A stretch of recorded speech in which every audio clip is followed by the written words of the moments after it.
अस्सलामुअलैकुम dear students. आज date 30/8/2020 को क्लास है हमारी 8th। सब्जेक्ट है हमारा हिस्ट्री, सोशल साइंस।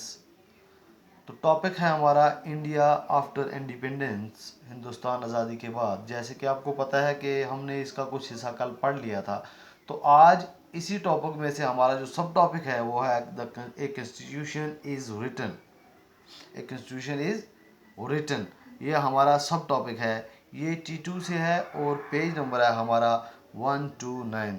सभी स्टूडेंट्स अपनी बुक की पेज नंबर 129 निकालेंगे और हमारा जो सब टॉपिक है उस पर ध्यान लगाएंगे। A constitution is written. तो चलिए शुरू करते हैं। ए कॉन्स्टिट्यूशन इज़ रिटन, एक आइन लिखा हुआ है। तो उसी के बारे में हम यहाँ पे पढ़ेंगे। बिटवीन दिसंबर 1946 एंड नवंबर 1949, ये कहता है कि 1946 और 1949 के बीच के अंदर some 300 Indians had a series of meetings on the country's political future. कुछ 300 हिंदुस्तानी एक मीटिंग, उनकी सियासी तौर पर मुल्क के अंदर एक मीटिंग हुई मुस्तकबिल के बारे में, जिसमें 300 हिंदुस्तानी बैठे। The meeting of this constituent assembly where held in new Delhi. ये जो मीटिंग बैठी ये दिल्ली के अंदर बैठी, बट लेकिन the participants came from all over India. लेकिन जो उस मीटिंग के अंदर जो पार्टिसिपेंट थे, जो लोग बैठे हुए थे, वो पूरे हिंदुस्तान से थे। And from different political parties, और अलग अलग सियासी पार्टियों से भी थे। These discussions resulted in the framing of the Indian constitutions, were came into effect on 26 January 1950। ये जो डिस्कशन हुई, ये जो मीटिंग बैठी, इसके अंदर जो भी डिसीजन लिए गए उनको फ्रेम किया गया और उनको उनका जो इफेक्ट है वो लागू किया गया। कब जी? 26 जनवरी 1950 से वो लागू किया गया। उसका इफेक्ट, जो भी डिस्कशन हुए, जो भी नए कानून बने, तो उसका जो इफेक्ट जो लागू हुआ वो 1950 में 26 जनवरी को लागू हुआ। One feature of the constitution was its adoption of universal adult franchise. आइन की एक खसूसियत ये है कि उसने आलमी बालगों के हक रायदही को अपनाया। All Indians above the age of 21 would be allowed to vote in state and national election। जितने भी हिंदुस्तानी 21 साल के ऊपर के थे उनको इस चीज़ पर अलाउ किया गया कि वो स्टेट के अंदर और कौमी इलेक्शन के अंदर वोट डाल सकते हैं। This was a revolutionary step. ये एक क्या था जी?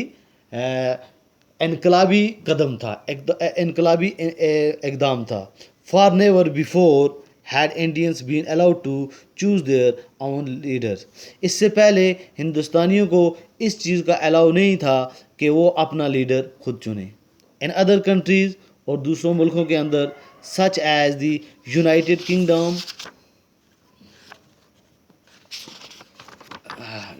किंगडम एंड दी स्टेट्स, जैसे कि रियासत मुतहदा और रियासत अमरीका, इस हक मरयाला में क्या हो गए जी? मिल गए थे। This right had been granted in states, वो इसके अंदर क्या हुआ थे? मिले हुए थे। First only man of property had the vote. पहले सिर्फ जायदाद के जो मर्द थे उनके पास ये वोट देने का क्या था जी? हक था। Then man who were educated were also added on. फिर तालीम याफ्ता मर्दों को भी इसमें क्या किया गया जी? शामिल किया गया। Working class man got the vote only after a long struggle. मेहनत कश तबके के जो मर्द थे उनको तवील जदोजहद के बाद ही वोट का जो था जी हक मिला। Finally after a bitter struggle of their own, American and British women were granted the vote. आखिरकार अपनी ही एक तरह कश के बाद अमरीकी और बरतानवी ख़वातीनों को क्या किया जी, वोट दिया गया। ऑन द अदर हैंड, और दूसरी तरफ, सून आफ्टर इंडिपेंडेंस, आज़ादी के जल्द ही बाद, India choose to grant this right to all its citizens regardless of gender, class और एजुकेशन। क्या हुआ जी, आखिरकार हिंदुस्तान ने सनफ, तबके या तालीम से कितना नज़र अपने तमाम शहरियों को ये हक देने का इंतखाब किया है। उसमें यही था, ये कॉन्स्टिट्यूशन रिटन हुई। और उसके बाद अगला है, a second feature of the constitution was that. जो अगला जो फ्यूचर है आइन के मुताबिक, जो अगला कानून है, तो वो क्या है,